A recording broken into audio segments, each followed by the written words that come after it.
Hi everyone, मेरा नाम चंदन है और मैं आपका स्वागत करता हूं टिलिटेरियन आईएएस के इस प्लेटफॉर्म पे। इस वीडियो में हम लोग आर्टिकल 20 डिस्कस करने जा रहे हैं। राइट टू फ्रीडम में हम लोग एंटर कर चुके थे और राइट टू फ्रीडम में you do have 4 articles, article 19, 20, 21 and 22। Although 21 का एक और फर्दर सब क्लासिफिकेशन है, दैट इज 21A। सो उस हिसाब से आप लोग राइट टू फ्रीडम में 5 आर्टिकल्स बोल सकते हो, but primarily right to freedom वाले सेक्शन में 4 आर्टिकल 21 को 21 का एक सब कैटेगराइजेशन माना जाता है। सो व्हाटएवर जैसे भी आपका क्वेश्चन आएगा उस हिसाब से आप लोग सोल्व कर सकते हो प्री में या मेंस पे। ठीक है, अब बात करते हैं आर्टिकल 20 की। सो आर्टिकल 20 के कॉन्स्टिट्यूशन के हिसाब से, मैं लक्ष्मीकांत के हिसाब से नहीं जा रहा हूँ, कॉन्स्टिट्यूशन की अगर बात करूँ तो आर्टिकल 20 में आप देखोगे कि आर्टिकल 20 के 3 क्लाउज है, 21, 22 and 23। What this article 21 talks about? So it talks about prohibition against x post facto law. What is this x post facto law?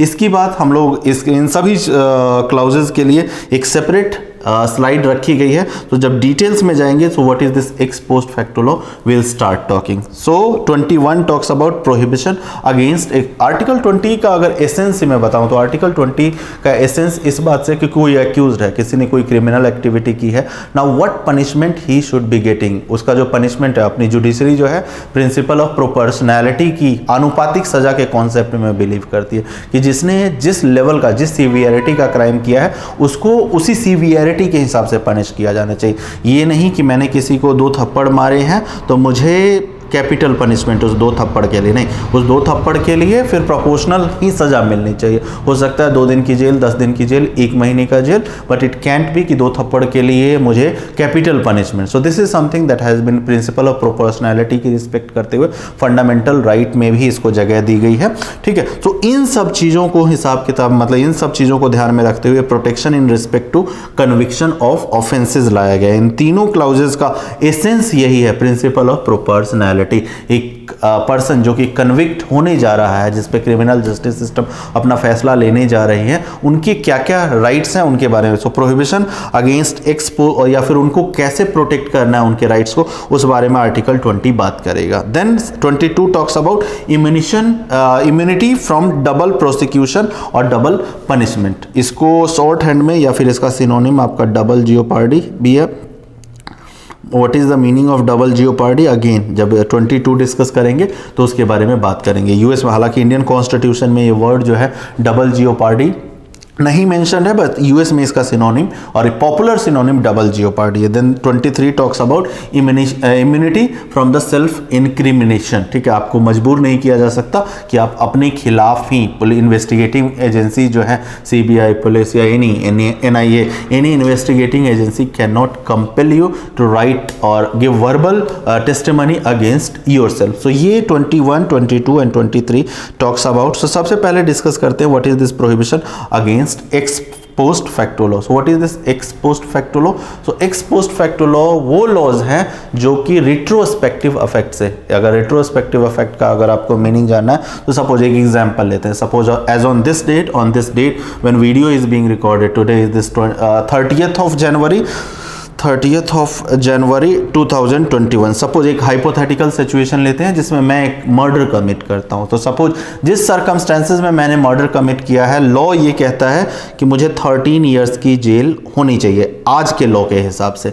Now मैंने क्राइम को इस तरह से कमिट किया था कि आज के पब्लिक उसमें मीडिया में जाती है केसेस, मीडिया में बहुत सारी डिबेट होती है, पॉपुलर डिमांड सर्ज होती है। पॉपुलर डिमांड मेरे उस मर्डर के अगेंस्ट, ये मर्डर जो मैंने किया था वो बहुत हीनियस नेचर का था, बहुत ग्रूसम मर्डर था। ठीक है, और पब्लिक डिमांड ये कहती है कि नहीं, इसको फांसी की सजा मिलनी चाहिए। राइट, आनन फानन, बिकॉज पॉलिटिकल प्रेशर बनता है, मीडिया डिस्कशन से आनन फानन में पार्लियामेंट बुलाई जाती है, लेजिस्लेचर बैठते हैं और एक कानून पास करते हैं कि नहीं, इस तरह के क्राइम में पिछले 2 सालों में इस तरह के जितने भी क्राइम हुए हैं उन सभी को कैपिटल पनिशमेंट, नॉट 13 इयर्स का, although the existing law said कि भाई 13 इयर्स का जेल होना चाहिए, बट पार्लियामेंट ने कहा नहीं, इनको कैपिटल, इन सभी पिछले 2 सालों में जिस तरह के, जो भी इस तरह के क्राइम हुए हैं उनको कैपिटल पनिशमेंट, फांसी की सजा मिलनी चाहिए। So would that be allowed? The answer is no. Indian constitution article 21 does not allow, not 21, article 20 clause 1 does not allow parliament और the legislature to bring any such law with a retrospective effect. Parliament क्या कर सकती है? Parliament ये कर सकती है कि आज के बाद जो भी इस नेचर के क्राइम होंगे उनकी पनिशमेंट ये लॉ है और इस लॉ के हिसाब से ये पनिशमेंट होगी। लेकिन रेट्रोस्पेक्टिव इफेक्ट से क्रिमिनल जस्टिस जो क्रिमिनल नेचर, अगेन मैं डिफरेंशिएट करूंगा, रेट्रोस्पेक्टिव इफेक्ट से सिविल केसेस में ऐसे लॉ लाए जा सकते हैं। सिविल केसेस कैसे? सपोज हमारे विजय माल्या साहब है, ठीक है, टैक्स लिया, टैक्स इवेजन करके निकल गए, ब्रिटेन निकल गए, वहाँ की सिटीजनशिप भी मिल गई, but now madam finance minister can come करो, फाइनेंशियल क्रंचेज है भाई, ऐसा करो इन तरह के सभी इवेडर्स को हम लोग 4 साल पहले या फिर 5 साल पहले या अगले पिछले 5 साल में जो भी टैक्स इवेडर्स दूसरे कंट्री में गए हैं, even if they have obtained citizenship, even then we will extract that evaded tax from them. तो रिट्रोस्पेक्टिव इफेक्ट से आप सिविल केसेस को डील कर सकते हो। ऐसा लेजिस्लेशन, ऐसा लॉ, ऐसा एक्ट पास कर सकते हो। Parliament and the legislatures does have right कि ये सिविल केसेस में तो कर सकते हैं, but when it comes to cases of criminal nature, you have this comedian Munawar Faruqui, जिनको बेल अभी नहीं मिल रही for allegedly insulting some Hindu gods, ठीक है। तो इस तरह के कोई ऐसा लॉ, भाई सपोज एग्जीक्यूटिव की आइडियोलॉजी, करंट एग्जीक्यूटिव की आइडियोलॉजी इनकी आइडियोलॉजी से कंप्लीटली अलग है, तो एग्जीक्यूटिव वेंडेटा पॉलिटिक्स करके या vendetta, because executive currently does enjoy huge number, so on back of numerical majority executive ये नहीं कर सकती कि रिवेंज मोड में जाके कोई ऐसा लॉ लाए और कहे नहीं नहीं नहीं इन्होंने हिंदू गॉड और गॉडेसेस को, of course means he has hurt और does not hurt, that is a matter of investigation, but आप ये नहीं कर सकते कि इस इंसल्टिंग गॉड्स के लिए आप, पहले तो लॉ था कि 3 से 4 साल जेल और आप कैपिटल पनिशमेंट अभी कर, so this is the second. So criminal justice system में the point of ex post facto law is कि क्रिमिनल जस्टिस, क्रिमिनल मामले में आप कोई भी लेजिस्लेचर या पार्लियामेंट ऐसा लॉ नहीं ला सकती जो कि क्राइम को बढ़ाता हो। हालांकि ऐसा लॉ लाया जा सकता है जो कि इस किसी भी एलिजेड क्रिमिनल को या कन्विक्ट को क्राइम ये पनिशमेंट है वो अगर कम करता है, पनिशमेंट या फिर कोई भी ऐसा प्रोविजन, कोई भी ऐसा एक्ट जो कि एडवांटेजियस पोजीशन में इस बंदे को डालता है जिसने क्राइम कमिट, तो एडवांटेज तो ये पर्सन ले सकता है उस एक्ट से। बस कोई भी एक्ट, कोई भी लॉ इसको मतलब पनिशमेंट अगर बढ़ाता है, फाइन बढ़ाता है या फिर किसी तरह का उनका पनिशमेंट बढ़ाता है, तो वो चीज़ें इसमें नहीं लाई जा सकती। So that is the provision और that is what ex post facto laws says. Again मैं एक और पॉइंट फिर से रिपीट कर सकता हूँ कि एक्स पोस्ट फैक्टो लॉ जो है वो सिविल केसेस में एप्लीकेबल है। कोई भी सिविल नेचर का केस, टैक्सेशन इवेजन, कोई भी ज़मीन का विवाद है, जो भी सिविल नेचर के केसेस में डाला जा सकता है, तो उसमें आप रेट्रोस्पेक्टिव इफेक्ट से लॉ ला सकते हो। द लॉजिक वॉज, क्रिमिनल में आप क्यों नहीं ला सकते? क्रिमिनल में ये है कि क्राइम का जो क्रिमिनल पनिशमेंट जो होगी उसका इम्पैक्ट लाइफ से रिलेटेड है, उसको फांसी हो सकती है, उसकी पूरी लाइफ एंड हो सकती है, ठीक है। और the logic is, again the second logic is कि क्राइम करते वक्त हर एक इंसान को पता होना चाहिए कि भाई उसने जो क्राइम करने जा रहा है उसकी पनिशमेंट क्या है, ठीक है। वो वाइड पब्लिसिटी उस चीज़ की होनी चाहिए, क्योंकि इसने जब ये क्राइम किया था या मैंने जो क्राइम किया था मर्डर करते वक्त, मुझे नहीं पता था कि भाई इसके लिए capital punishment, so that would be unfair to me even if I am criminal, but that even a criminal does have a fundamental right, so that is the right that is being protected by this article 20 clause 1 by having no provision of no ex post facto law. So this is what 21 talks about. अब 22 की बात करूं, so 22 talks about double jeopardy. यहाँ cut का निशान इसलिए लगा हुआ है क्योंकि इंडियन कॉन्स्टिट्यूशन में वर्ड जो है डबल जियोपार्डी नहीं है। अब डबल जियोपार्डी का मतलब क्या है वो समझ लेते हैं।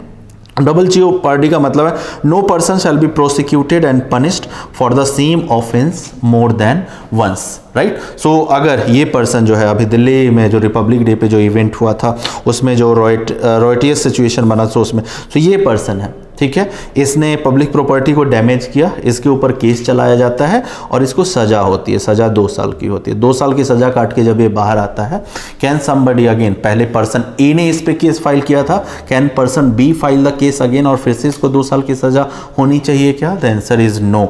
और वो नो जो है आर्टिकल 22 बोलता है, आर्टिकल 22 बोलता है कि नहीं, no person can be prosecuted and punished for the same offence more than once. But then there is something second logic as well कि जो प्रोसिक्यूशन इसके साथ हुआ है, ये प्रोटेक्शन जो है under double jeopardy is available to this fellow only if prosecution जो हुआ है उसमें पनिशमेंट मिली है, तभी ये प्रोटेक्शन डबल जियोपार्डी में अवेलेबल है। सपोज इस पर्सन पे प्रोसिक्यूशन होता है, चार्जेस लेवल होते हैं, ठीक है, और इसको पनिशमेंट नहीं मिलता है, ये एक्विट हो जाता है। कोर्ट फाइनली अपने फाइनल सेंटेंसिंग में कहती है नहीं नहीं नहीं, ये पर्सन जो है, या फाइनल डिसीजन में कि इस पर्सन ने ये क्राइम किया ही नहीं, एक्यूट हो जाता है। सपोज 2 साल बाद 3 साल बाद नए फैक्ट्स आते हैं, नए फैक्ट्स, उस टाइम सपोज ये वीडियो अवेलेबल नहीं था, ये फोटोज अवेलेबल नहीं था, वो एक्यूट हो गया, लेकिन 2 साल बाद नए इमेजेस आते हैं, नए फैक्ट्स आते हैं इन्वेस्टिगेटिंग एजेंसी के सामने, या कोई लीक आता है, तो क्या केस फिर से फाइल हो सकता है?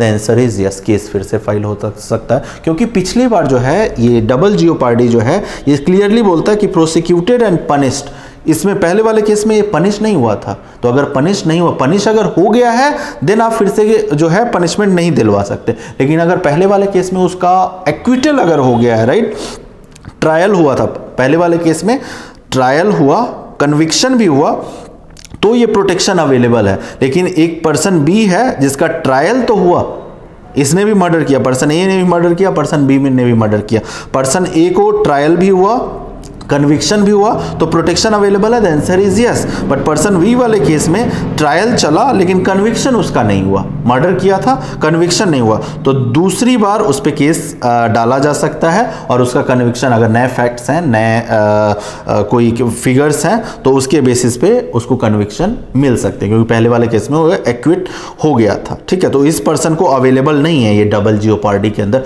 22 के अंदर protection. So this is what 22 talks about कि डबल जियोपार्डी नहीं होनी चाहिए। लेकिन क्या सेम पर्सन को सेम नेचर ऑफ क्राइम के लिए, सपोज अभी ये केस ने क्या क्या, ये पर्सन जो आपको दिख रहा है इस पे अभी चार्जेस लगा आर्सन का, या फिर सपोज रॉयटिंग का लगा, रॉयटिंग के लिए इसको सजा मिल गई और 2 साल की 2 years he was in jail and then he came out. Suddenly new facts again emerges against the same person, और पता चला कि इसने सिर्फ रॉयटिंग नहीं की थी, इसने लूट भी किया था, ठीक है। इसमें इस वैन में, पुलिस वैन में कुछ एसेट्स थे, कुछ सपोज गोल्ड एसेट्स थे, तो लूट भी किया था। तो क्या फिर से चार्जेस लगा के, मतलब चार्जेस वो लूट वाला लगा के, क्या फिर से इसको प्रोसिक्यूट एंड पनिशमेंट दिलवाया जा सकता है? द आंसर इज यस, क्योंकि अब जो है नेचर ऑफ क्राइम बदल चुका है। पहले सिर्फ रॉयटिंग के लिए, तो रॉयटिंग के लिए जो सजा थी वो काट चुका है, उसके लिए जो कानून के अंतर्गत सजा थी वो काट चुका है, लेकिन उस लूट के लिए उसने सजा नहीं काटी है, तो लूट के लिए फिर से इसको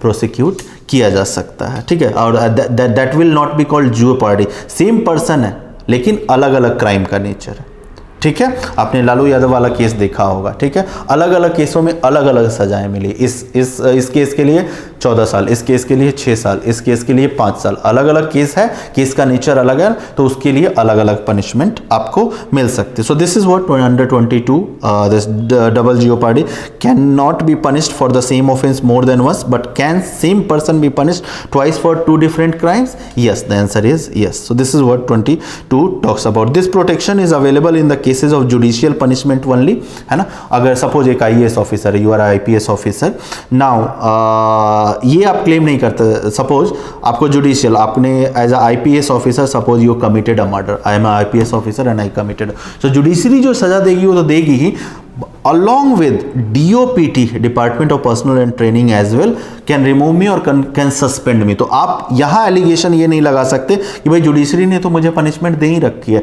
तो 22 में डबल जियोपार्डी लिखा हुआ है कि सेम क्राइम के लिए मुझे 2 बार पनिशमेंट नहीं मिलेगी, नहीं, ये प्रोटेक्शन जो है वो जुडिशियल डिसीजन से ही अवेलेबल है। जुडिशरी आपको 2 बार सजा नहीं देगी सेम मर्डर के लिए, लेकिन आपका डिपार्टमेंट जो है वो आपको सजा दे सकता है, मतलब जुडिशरी ने भी सजा दी और डिपार्टमेंट ने भी पनिश किया, डिपार्टमेंट ने भी सस्पेंड किया या आपकी सर्विसेज टर्मिनेट की, तो आप 22 के अंदर प्रोटेक्शन नहीं मांग सकते, ठीक है।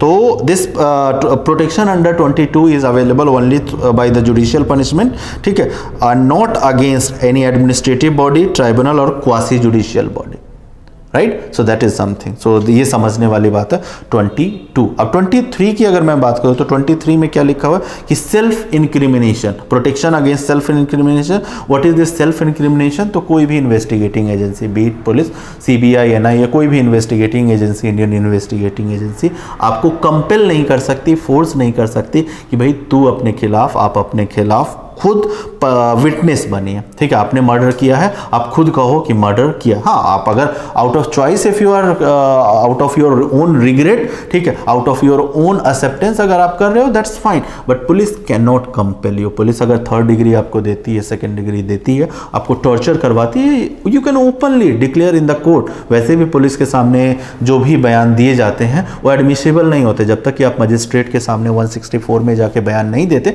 तब तक एडमिसिबल उसे नहीं माना जाएगा, राइट। तो no person accused of any offence shall be compelled to give witness against itself. But अगर ब्लड सैंपल वगैरह लिया जाता है, राइटिंग स्पेसिमेन लिया जाता है, आपके थम्स इम्प्रेशन या किसी कागज़ पे वो लिया जाता है, तो वो चीज़ें इसमें आप ये नहीं कह सकते कि वो सेल्फ इंक्रिमिनेशन के अगेंस्ट जाता है। वो चीज़ें अलाउड है और कॉन्स्टिट्यूशन खुद अलाउ करती है। Police can't force the accused to produce either documentary evidence और oral declaration which will be used against him और her, right. So this is something that 23 talks about. This protection is not available against blood collection होता है, अगर आपका blood sample लिया जाता है या फिर डीएनए का सैंपल कलेक्शन होता है, ठीक है, किसी का तरह के टेस्ट के लिए, तो वो प्रोटेक्शन जो है वो 23 आपको अंडर दिस 23 नहीं दिलवाता है, ठीक है।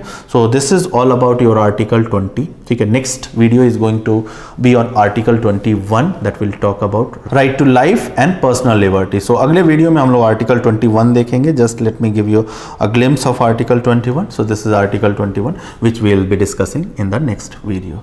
Until we come up with the next video, till then, bye bye.